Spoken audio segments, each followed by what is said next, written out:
Hello, everybody. Good morning. Good morning. I am, let's see, I am in my office. It's early. It's the 21st of August. Good morning. Good morning, everybody. Marcus here, 7:21 a.m. So, we're going to talk about our tequila tasting, which is happening this week at Aroma Time. It's happening Sunday in the garden. It's going to be a great event because it's tequila, right? It's a tequila masterclass. It's food. You get a copy of, or you get a PDF of my free of my new book, Tequila the Masterclass, which is a comprehensive book on tequila production, how the agave is grown, all kinds of cool things. That's actually a course too online. So online, I have this course on docagave.com, and you can take and be certified. So I had a couple bunch of people that went through the beta test of that, and we are ready to launch that. And so you get a copy of the book that corresponds to that, the PDF. So this Sunday in the garden, we have a great tequila tasting. I have tequilas in front of me, so I didn't really post the tequilas. I just realized in the event. So that's I'll tell you what those are right now here, and just go over some of the details. And a lot of people interested. It's $35.99 per person, includes three tequilas, and I have tequilas right here. So we're gonna go over them. I got some really cool tequilas here, and one tequila that was not available in the U.S. for the longest time that is now available in the U.S. And I'll talk about that. I love going and exploring and finding things that were not available in the U.S. and then all of a sudden they're here. So let's see. I'm just trying to get onto the page here. I got a lot of stuff going on. A lot of windows open. So, Tequila in the Garden this Sunday. Let me actually go to our homepage here. That's probably the best. So,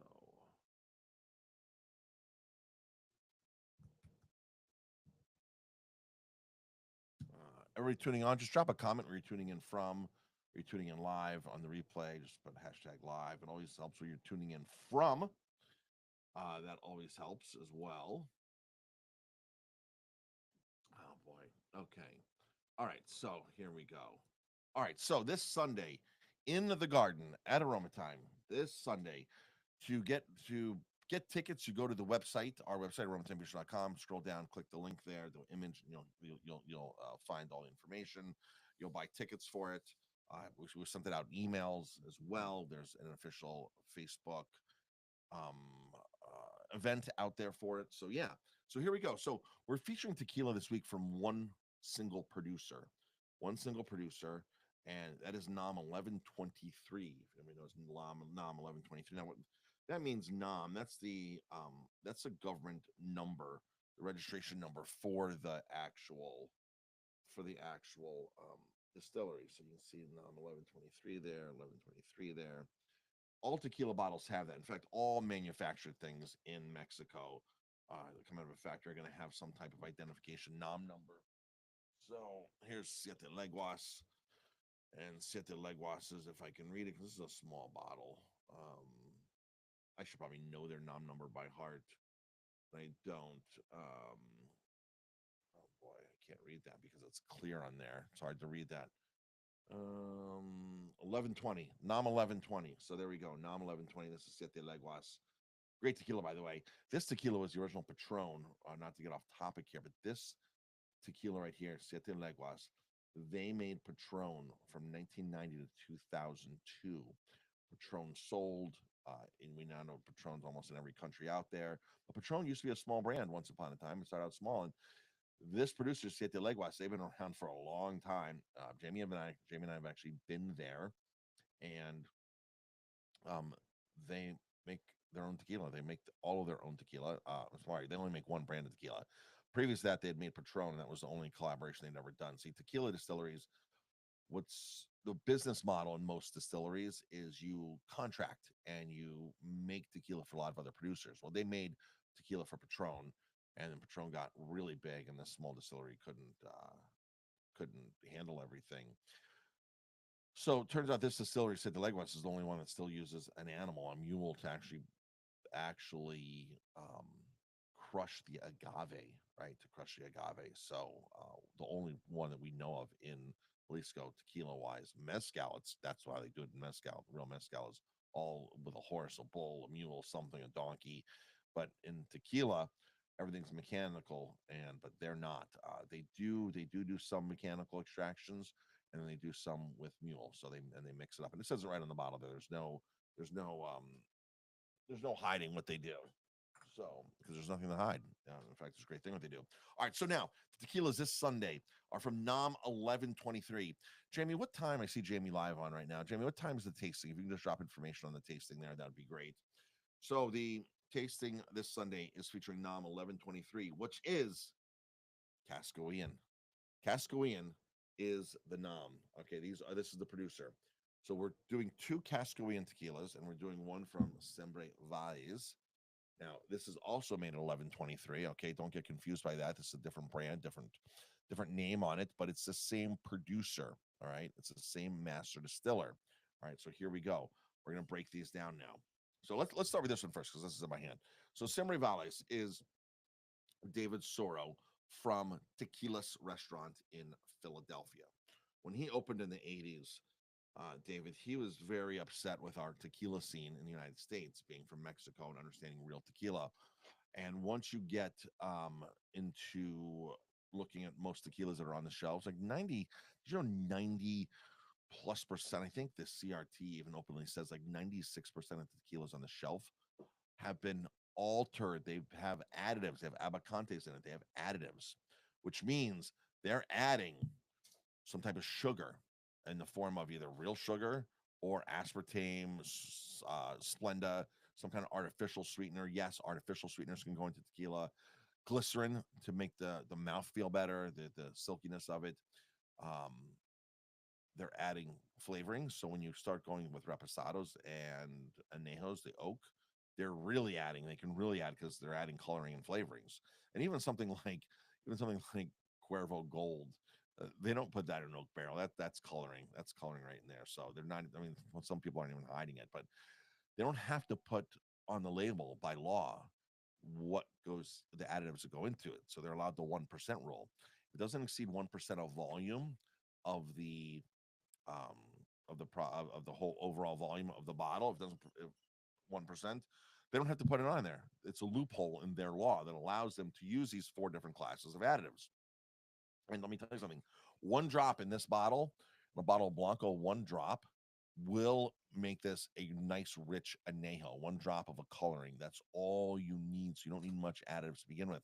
But of course, when you start adding sugars and stuff, you're going to add more volume of that. But folks, most tequila producers are producing tequila and taking advantage of shortcuts.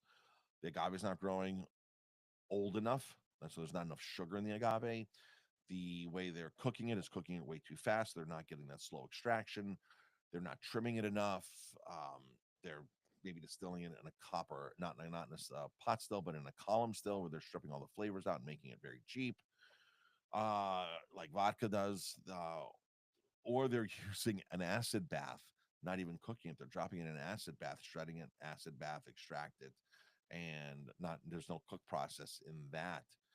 So a lot of them are taking these massive shortcuts. So if they were to put the tequila on the shelf without these additives to smooth and round them out and make them drinkable, um, you wouldn't have tequila like we do. We wouldn't have the massive production, nor would you have even tequilas that are mediocre. Like when you look at the ratings of something like Casamigos, it's like 73 points. Don Julio 76 points. Clase Azul, that fancy blue bottle, is like a 72-point tequila. We're talking 89, 88, 89, 90-point tequilas that we're going to be tasting here, and without the additives. So that's the cool part. No additives. We took a stance a long time ago to avoid the brands that are using the additives in the tequila. And again, you wouldn't know it walking into a store, into a liquor store, into a shelf. You wouldn't even know it. You have to buy something that's very reputable, something that you know. There's certain producers that will never use an additive, and Cascoian is one of them. They'll never use an additive. All right. So now some producers will make their own house brand and not put additives in their house brand, but the ones they're making for other people, they will have additives in it. So it's very interesting. And we've been to the distilleries, we've seen it. We're like, no, this is ours. This is where we make our tequila right here, and this is where we make everybody else's tequila over here. And we've seen that, but they're transparent about it. and the company that's contracting with them knows that. They know that, and they don't really care. So it's really interesting. Like, you can have one distillery that makes a terrible tequila, like Matthew McConaughey's Pantalones, and then they're making in the same production facility a tequila that's 90 points. There's a 70-point tequila and there's a 90-point tequila coming off of the same equipment right there in the same building. So yeah, it's so some of these people will do a vast array of different types of tequilas.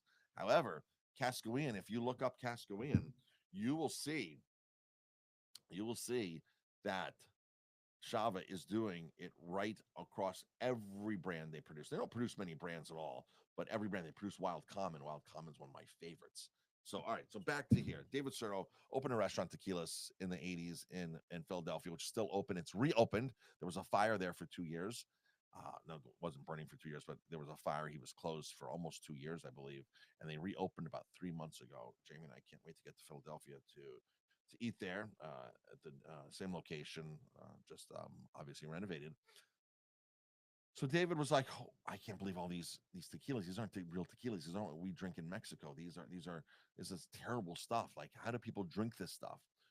So he started contracting with some very reputable master distillers in Mexico to come up with his own line of tequilas. And here's Sembrevales. This is from 1123. This is from the Valley, from Cascawian. His other one, Sembre Azul, comes from the Highlands, and that comes from Vivanco, 1414. And then he has Sembre Alteño. That comes from another distillery that's an additive-free distillery. So David is really on the forefront, and he's written some books. He's got some really good stuff on education. He's on the forefront of sustainability, using producers, partnering with producers. He has his own um, project called Mezonte, where he partners with super small producers all throughout these small pockets of Mexico. That program is, the products that are coming out of that are insane, expensive, pricey, $200 a bottle.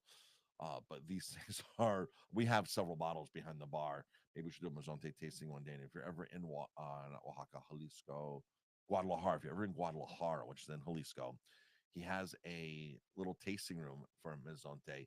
There is no sign there, so you have to know it, and you got to go when it's open, and hopefully it's open.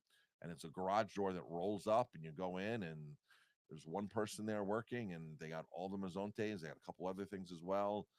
It's a really, really cool place, and it's only open for like 3-4 hours a day. So really, really cool. Jamie and I've been there, had a great time. We took a group there earlier this year. There's some of our guests there. So Sembre Valles, that's the first one we're tasting. This comes in at 40% alcohol. Okay. So now we're going to Cascawian's house tequila. This is the tequila they make them for their own brand. All right. Still super highly rated, very highly rated, all good stuff. This is the Plata 48%. So this is more of a still strength. So what happens when you get the higher alcohol in tequila? People can say, "Oh my gosh, that's strong." There's a big movement right now for still strength or high proof tequilas because the distillers can get more expressions with that higher alcohol. They can get more of the agave essence in there. And some of these high proof ones are super, the good ones, the high quality ones are super, super smooth. The Tapatio still strength, full strength one is amazing. And they might be calling them still strength, but they still have to be at a certain alcohol or under a certain alcohol. So sometimes they're still cutting them and watering them down. However, they're still high proof, because if you were to take something right out of the still and put it into a bottle, they're not allowed to put it at that high alcohol. So they have to cap it at a certain point. But most tequilas, 38%, 40%, maybe 44. This is 48. It can get up there a little higher. So this is actually one of my favorite tequilas because the flavors in here, what's happening here is amazing and insane. Really, really good. Hard to get this, by the way. Really hard to get this. Super hard to get. We've been able to get it. We get it a couple times a year when it comes back into stock, and it goes very quickly.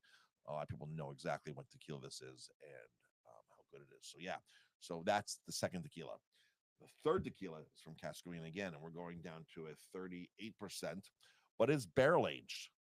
It is barrel aged. Jamie and I discovered this one when we were in Jalisco. We were at the distillery and we tasted this, and Jamie was like, "Oh my gosh, this is amazing." I'm like, "You're right, yeah." So we messaged our rep, and we're like, "We need this." He goes, "That's never even been in the country before, Marcus. That tequila's never like we've never had that. It's never been listed." I'm like, "Oh my gosh!" So we have to bring a bottle back. So that's exactly what we did back in January. We brought a bottle back for us, personal consumption, because I'm not allowed to bring alcohol back and put it into my restaurant, and nor are you allowed to bring back alcohol. Like you're not allowed to go to California or Champagne, France, bring back a bottle of alcohol and then bring it to a restaurant for them to open it for you because guess what? It hasn't paid taxes. And the government hasn't paid taxes in New York. And guess what? The government in New York or any state wants their fair share of taxes. So if you go into a restaurant for your anniversary and you bring a special bottle that you got while you were traveling somewhere, just know that you are jeopardizing that restaurant's liquor license because that bottle has not paid taxes. If we're get caught in a situation like that, we will lose our liquor license on the spot. They don't mess around when it comes to paying taxes. So, um, and I know most restaurants when people go to them like, "There's no good wine here. I need to bring something." Right? I understand that very well. People don't say that about us because we have a lot of different cool, unique wines. But Kevin Israeli just said we have one of the most unique wine lists he's ever seen. And he goes, "Marcus, I was studying your wine list for 45 minutes online before we came to eat." So, but let's not talk about wine. Let's talk about this tequila. So,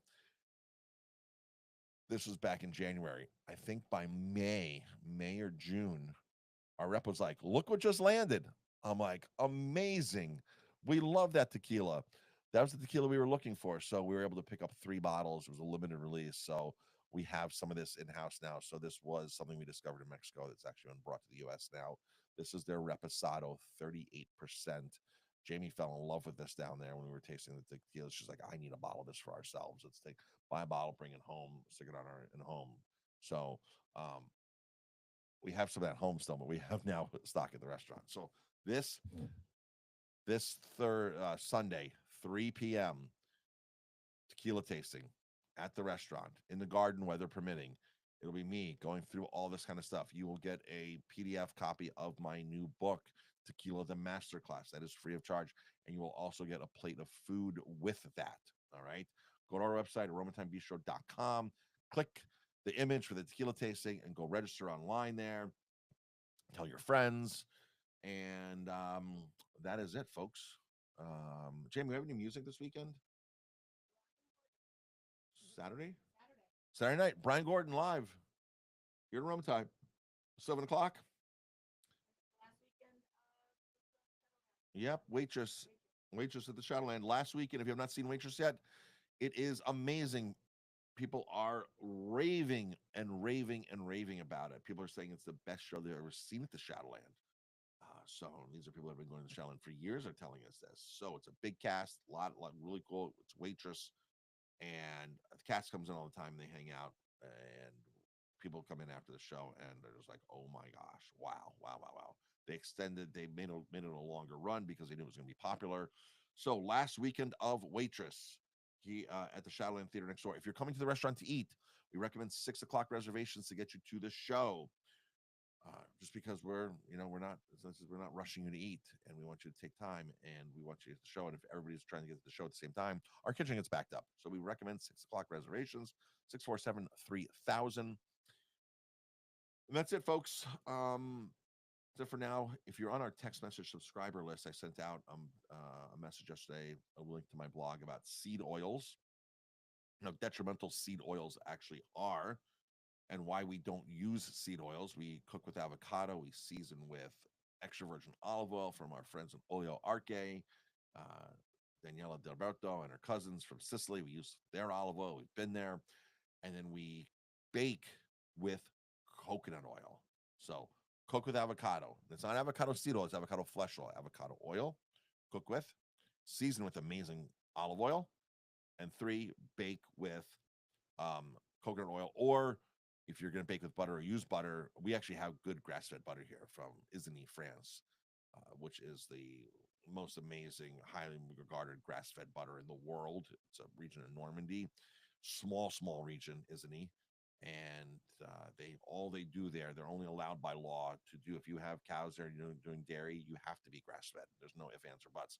Kerrygold. I know a lot of people are like, Kerrygold is grass fed too. Go on their website. They actually make a disclaimer on their website that there's certain times of the year that they cannot feed their animals grass, that they have to resort to grains or other types of food. So Kerrygold is not grass fed all the time. So, and they're so large, Kerrygold. That's why they're sold in Walmart and Sam's Club, because they've scaled that business so big that they have to cut corners when you do that, right? So, these are the four fats that we recommend if you're going to cook with or consume. Four fats: grass fed butter, not grain fed. Grain fed screws up all the omegas in it, and most butter is grain fed. Even Ronnie Brook is grain fed. Ronnie Brook's good butter, but it's still grain fed. So grass fed butter, coconut oil, organic, expeller pressed, of course, um, avocado, olive oil. And it has to be good olive oil. You're gonna season with it only. You're not gonna cook with it because it breaks it down too quickly and it turns rancid very quickly, and it's not good to ingest rancid food. So olive oil you season with. That's why you buy the best olive oil that's out there. You don't buy a blend, pumice or pure. All that is extracted with hexane gas. It's processed. It's They have to add extra virgin olive oil to make it fit for human consumption. You don't want that stuff. You want the extra virgin. And believe me, if you're going to a grocery store to buy a big brand like Colavita or Bertolli, chances are you're not getting all olive oil in there. It's being cut with something. The fraud is so rampant in olive oil. You need to know the actual producer. You need to know the producer who's making it, not the brand that's bottling it. Okay, Bertolli is a bottler. They don't make the oil. They buy the oil all throughout the Mediterranean, and it gets shipped to Milan, and it gets put into bottles. They're a packer. Well, Bertolli is a packer. They're not a producer. The only olive trees they own are the ones on their driveway for landscaping, for decoration. So they don't own trees. They don't own land. They don't do that. They just buy it on the open market, and it comes from anywhere from Africa, Tunisia to Greece to Spain. And sure, they're getting some good olive oil in that mix, but they're not getting the true traceability and transparency, and you're not getting the transparency because it's a very fraudulent product because it's so expensive. We sell 5 liters of Oleo Arche here. You can buy the real deal 5 liter tin. It's $109. And folks, that's a good deal for that.